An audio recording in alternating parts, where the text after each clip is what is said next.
Сәлем әлем. Бүгін біз электроника туралы сабақ қарастырамыз. Ең біріншіден, электроника қайда кездесетінін байқап алайық. Электроника бұл электр тоғының, әсіресе электрондардың қозғалысын басқаруға негізделген ғылым мен техниканың кең саласы. Бұл сала қазіргі өміріміздің іргетасы десек болады.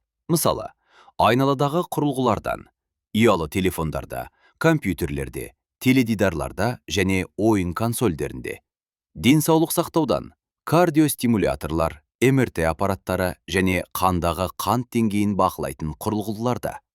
Көлік жүйелерінен, автокөлік қозғалтқыштарын басқару жүйелерінде, ұшақтардың навигациялық құралдарында және пойыздардың басқару орталықтарында. Электрондық құрылғылардың пайда болуының негізі жартылай өткізгіш материалдарда, көбінесе кремнийде жатыр.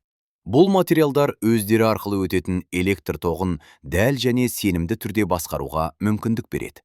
Осы қасиетті пайдалана отырып, 1947 жылы транзистор ойлап табылды. Бұл электроникадағы нағыз төңкеріс болды. Транзисторлар интегралдық схемалардың немесе чиптердің, мысалы микропроцессорлардың негізіне айналды.